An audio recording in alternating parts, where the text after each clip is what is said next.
Yo, Snake, looking good today. Drebin, what do you want? That's cold, man. And here I was about to tell my very best customer about face camo. Face camo? That camo skull cap you just picked up from Tentacle's shell. It utilizes the same kind of technology as your Octo camo suit. Using the two together can get you even better results. I'd hang on to it if I was you. Doesn't fit. It's not my size or shape. Yeah, looks like it could use a bit of tailoring before you can sport it. Not my line of work, but... ain't you got a buddy who specializes in that kind of thing?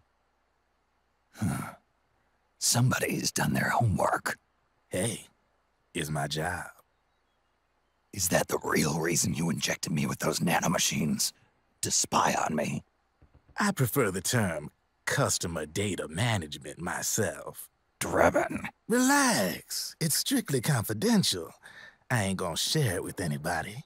Then what did you mix a virus in with the nanomachines for? Virus? A certain virus was detected in my body. Are you saying it wasn't in the nanomachines you injected? Look, you do know there are other folks who could have done this to you. And besides, what would I gain from infecting you? Better for me that you're out there kicking ass on the battlefield. I was watching you, Snake. You're a real piece of work. Never thought I'd meet the man who could take down Laughing Octopus single-handedly.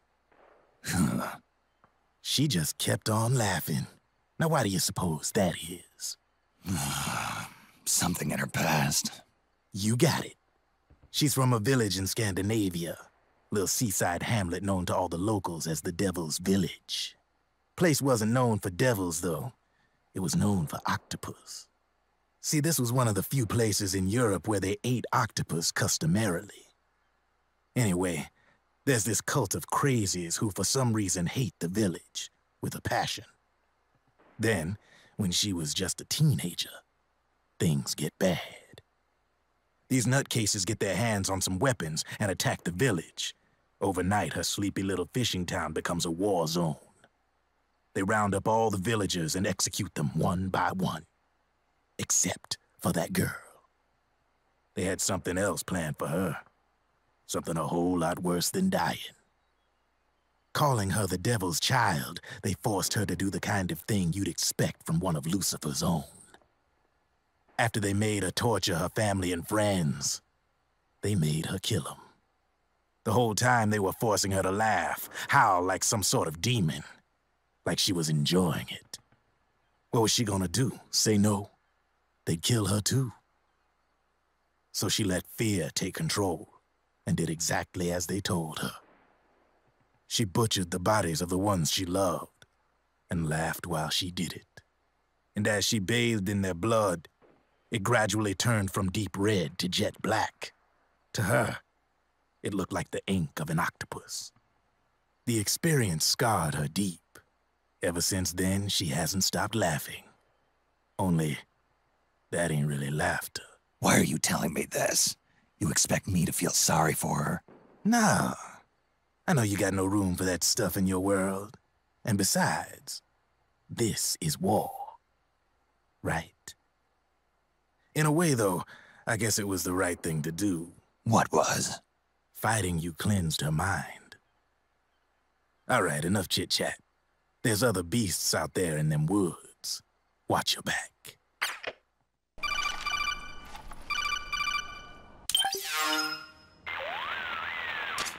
Way to bring that bird down, Snake. Drebin. And you got yourself a souvenir, too. A grenade launcher. Nice. That's a real user-friendly weapon. Not much use to me without an ID, though. I'll launder this one free of charge. What's the catch? Only that you give it to me when you're done with it.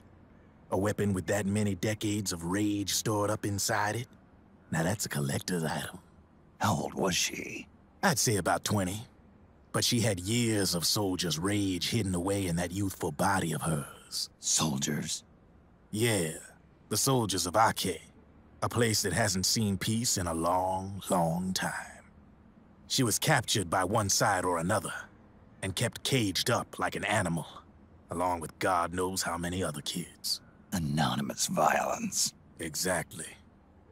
It's unknown whether her captors were with the government or the rebels. In any case, they got their kicks by abusing these helpless little kids day after day after day. That constant barrage, that battlefield rage slowly built up inside their bodies, their minds. The kids tried to keep each other's spirits up, always clinging to the hope that someone would come to their rescue, barely surviving off of scraps of food. But those soldiers didn't stop. They called the kids parasites and shit-eating ravens, beat them even harder. Then one morning, the soldiers just up and left, leaving the surviving kids to be eaten alive by the birds. Almost like one of those sky burials. One by one, their bodies were picked apart by ravens' beaks, until finally the flock came for her. But by some miracle, their beaks cut her bonds instead. And like that, she was liberated. In that instant, she was filled with an uncontrollable rage, and it smothered her soul. She ripped the ravens pecking at her to pieces, and then went after the soldiers. And when she finally caught up with them, she waited until nightfall like a hunter awaiting its prey.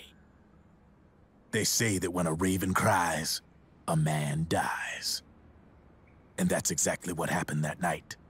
Screeching and cawing, she killed every last living being in the camp.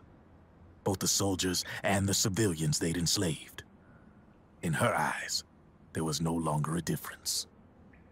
The cruelty her friends had suffered, the pain and humiliation she'd endured. Hers was the distillation of the rage that decades of war had imparted on those soldiers. It was her strength, and her greatest weakness. You're something else, Snake. You managed to cleanse Raven of her rage. No, seriously. You're the seed of war. In fact, I'd say you might even be war itself. Drebin? Maybe it's still too early to tell. You still got half the B&B Corp ahead of you. Keep your eye on the ball, pal.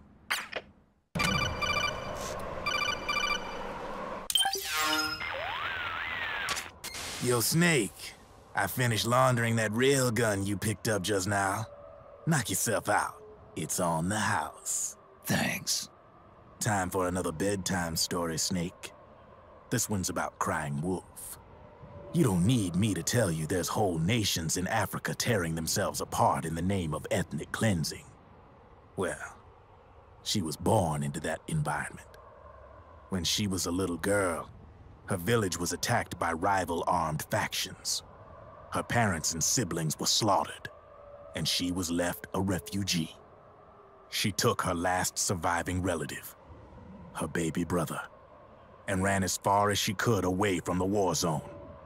One day, they came across an enemy unit, so she took her brother and hid in an abandoned shack. And then her brother started to cry. She knew that if the soldiers heard the noise, they would find them and kill them both. So she wrapped her hand as tight as she could around his mouth. As the footsteps gradually went away, she came back to her senses. Her brother wasn't crying anymore. Horrified, she pulled her hand away, covered in sweat and spit. He wasn't breathing. They say wolves eat their own pups when they die. She was spotted wandering through the thick of battle, carrying her dead brother in her arms. She had visions, too. A wolf walking alongside her. Every night, the wolf would howl and cry, just like her brother did that day. Eventually, she made it to a government-run refugee camp. But by then, her brother's body had rotted away. The camp was crowded with refugees like herself, and little children like her brother. Day and night, she was tormented by the cries of babies. The wolf that followed her heard her sorrowful screams and answered. He made his way around the camp, and one by one, he silenced the children. She tried to stop it, but she was powerless to stop the wolf. A few days passed, and on the eve of the enemy's raid, there wasn't a child left. The adults who survived were torn up pretty bad. Of course, there was never any wolf in that camp.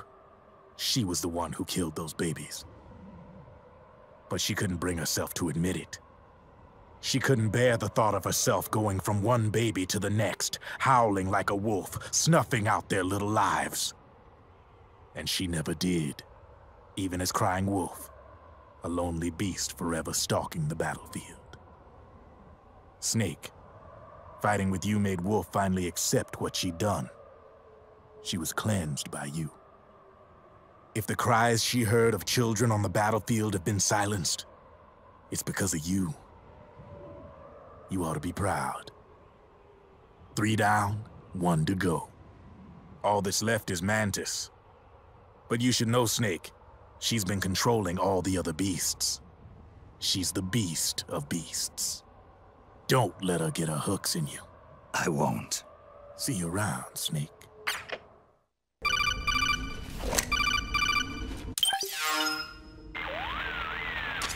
So, you bested the last beast. That doll you just picked up lets you manipulate anybody who's got nanomachines in them. Sounds like something the devil's cooked up, if you ask me. Mantis came from South America. She was born and raised in a country racked by never-ending civil wars. Her village was attacked by enemy forces and burned to the ground. This was when she was still a little girl. Hunted by enemy death squads, she was separated from her family. She barely managed to escape with her life. Ended up in the basement of this one building. It was full of corpses that had been dumped there. Almost all of them had been tortured to death. She was petrified with fear. And then, she heard the sound of heavy boots on the floor above her, followed by shrieking screams. The kind that would make every hair on your body stand straight up. She had stumbled across a makeshift torture chamber. Somebody'd locked the door, and she was trapped. It was dark, it was dank, and it was full of a wretched stench. She couldn't sleep with the screams of torture victims all around her. All she could do was sit curled up in one corner of the room, trembling. A week passed. Then 10 days. She managed to keep hydrated by drinking the filthy water pooled up on the floor, but there was no food. Being trapped in that kind of place, half crazy from hunger, did a serious number on her mind. Did you know female mantises eat their mates? The screams went on day and night. She covered her ears, but it didn't help. And then, she was saved. By a little black mantis that taught her how to block out the screams, how to plug up her inner ears. What the hell are you talking about? I'm saying, Snake, that when she couldn't stand the hunger any longer, she started feeding on the corpses. But only the male ones. She didn't realize who was doing it. In her mind, it was a female mantis devouring her mates. It was like one big twisted waking dream. There was no mantis, of course. It was all a hallucination. Nothing more than some story spun by another person she'd created inside. Her unstable mind was what made her so vulnerable. Later, they ripped out what was left of her psyche with drugs and hypnosis and implanted the persona of Psycho Mantis. It wasn't her will that controlled the B&Bs. It was Psycho Mantis, half assimilated into her soul, pulling the strings. Screaming Mantis was just another puppet. Anyway, she survived several weeks down in that hellhole and finally got back to the surface. But the screams in her head didn't subside. They would always be with her. Only this time, they weren't real. The inner earplugs didn't work anymore. The black mantis had disappeared. There was no place left to escape, which is why she was always screaming, to drown out the ones in her own head. But it's over now. You freed Mantis from that dark nightmare. The last of them beasts. You got it, pal. Well, I'm done playing storyteller for a while. Now get going. GW's waiting. And this time, You get to make up the ending.